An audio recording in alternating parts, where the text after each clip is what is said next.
Benteke, yeah.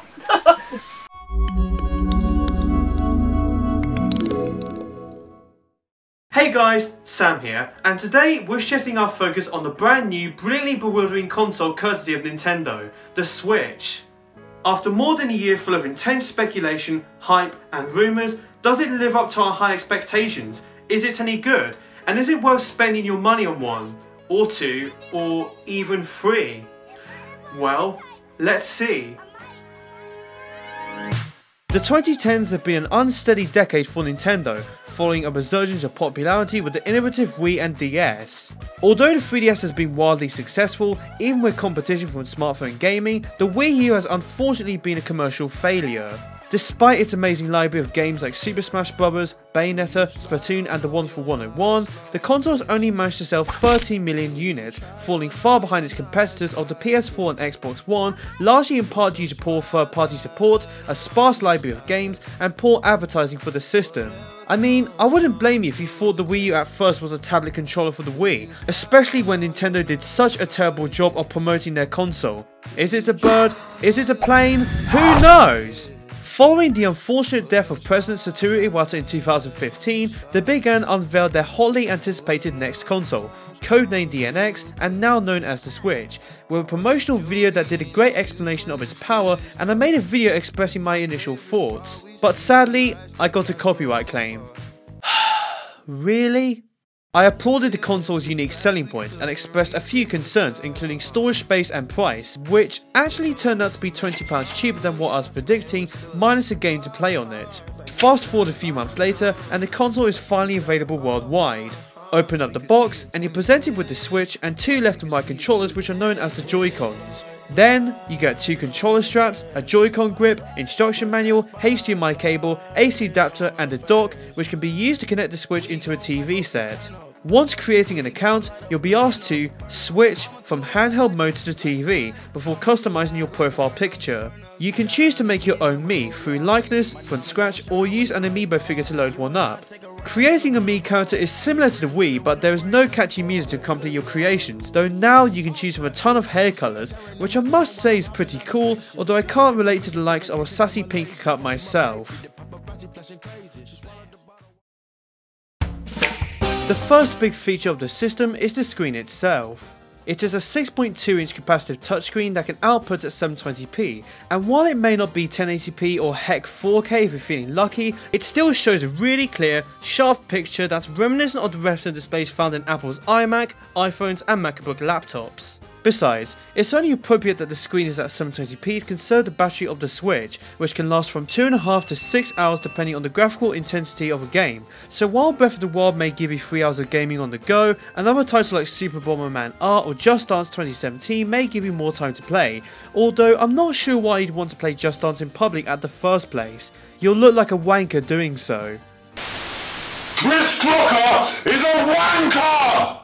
On the top of the Switch is a power button, a volume cradle, a headphone jack and a slot for physical game cards, and on the bottom is a USB-C plug which you can use to charge the system, but if you try and connect it to a laptop, it ironically charges the laptop instead and not the other way round. Weird. Next are the controllers, with the Joy-Cons and the Pro Controller. A pair of Joy-Cons come bundled with the Switch and can be detached from the console itself. Both left and right devices are small at first, but they do genuinely feel good to hold. You can use a wrist strap and hold them sideways for two-player gaming in titles like Fast RMX and Mario Kart 8 Deluxe, connect them to a grip like a traditional controller, or use them separately, which I really like as you have free movement for your hands, and it's almost a bit like using a wireless Wii remote and nunchuck. Each Joy-Con has its own unique features. The left Joy-Con has a special button that allows you to take screenshots and capture what you're playing, and the right Joy-Con has an NFC reader for reading amiibo figures, and an infrared depth sensor to read objects and motions in front of it.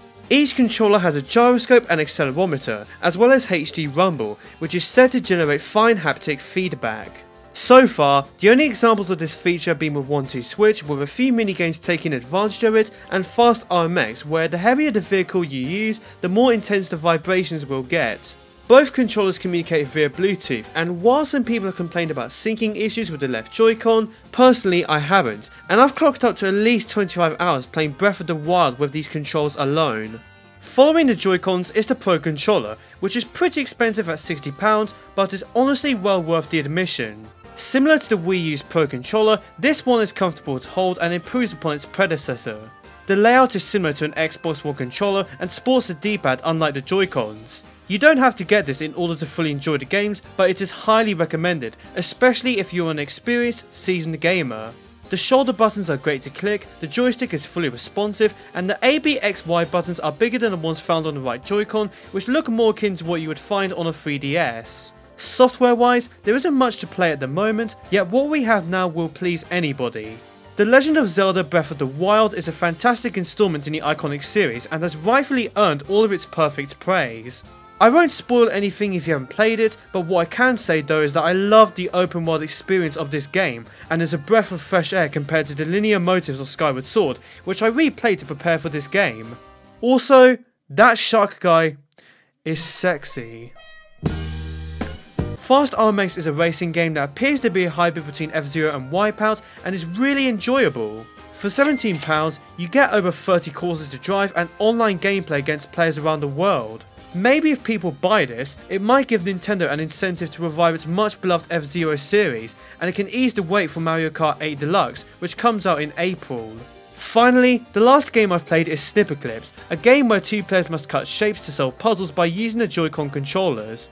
There are other games out like Just Dance, 1-2-Switch and Bomberman, and the eShop already has a couple of titles like Shovel Knight, Othello, yes, Othello, and several Neo Geo games out on the Virtual Console. Nintendo has confirmed that over 100 games are in development by 70 developers, and this is promising, especially considering that the Wii U lacked third-party support and would go months without any new releases. So far, the likes of FIFA and Skyrim have been confirmed for a Switch release, and there are new games coming out over the next few months. With LEGO City Undercover and Mario Kart dropping in April, Splatoon 2 over the summer, Super Mario Odyssey out later this year, and ARMS coming soon, with motion controls similar to the boxing from Wii Sports. The Nintendo Switch can be played in 3 different ways, on the TV, handheld or tabletop mode, hence the slogan, anytime, anywhere, with anyone. Honestly, having the ability to play a fully fledged Zelda adventure on the move is something truly remarkable, and the switch between handheld to TV mode is seamless. The tabletop mode is also swell, just get the built-in standout and you're ready to go, whether for single or multiplayer action, and it's great for socialising too. For instance, I took my Nintendo Switch to school once and my friends were immediately impressed. What really stuck out for me was playing Breath of the Wild during a lunch break and having all my friends watching me as I beat one boss, a thrilling way of getting people together. Man, imagine when Mario Kart 8 Deluxe comes out, there might be some tournaments taking place. Another impressive feature is just how tiny the cartridges for the games are. They're smaller than a 3DS cart and are dwarfed by say an N64 cartridge or even an NES one. On the subject of carts have been how they taste. Yes, journalism in 2017, ladies and gentlemen, amidst all the articles of how millennials are destroying the fabric of our society. Apparently, Nintendo has added a bitterant to stop children from swallowing their cartridges and they taste disgusting. So naturally, I tried tasting my copy of Breath of the Wild with fascinating results. Okay, so I'm going to try and taste one of these Nintendo Switch cartridges. Wish me luck. Oh, mate, God, you're going to break it. Don't break it. Oh shit, that's disgusting. For God's sake, really? Gross. That really is remarkable. In conclusion, the Nintendo Switch is an amazing device with so much potential already outside the box. The hybrid idea of a home and portable console together is not a gimmick and works really well, and the software out now is small yet satisfying, with future releases looking promising.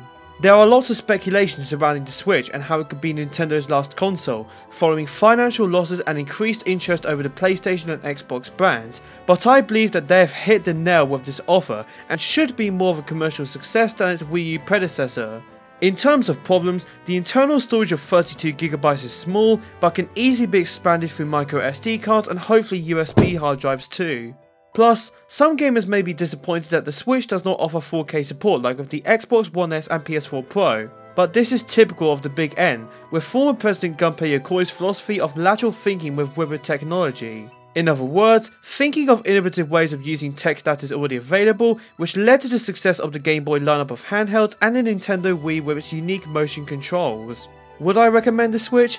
Definitely. It's made video games exciting again, something that I've not experienced since the Wii back in the day, and while the PS4 in its own right is a fantastic console, I have never been this excited over the possibilities of a system like with the Switch, and hopefully it will prove the doubters wrong and go on to be a classic, successful platform with a splendid library of games for everybody to play. So, what do you think about the Switch? Excited? Neutral? Skeptical? If you have any thoughts, be sure to comment on this video and give it a like and subscribe to my channel for more content. That's it for this episode of Sam the English Gamer, and I will see you all next time. Cheerio!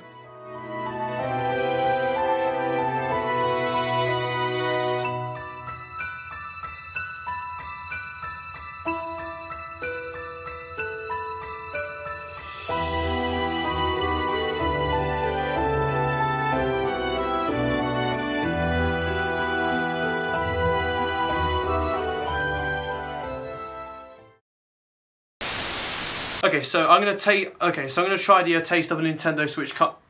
Look at me. Okay, so fuck off. Okay, go on.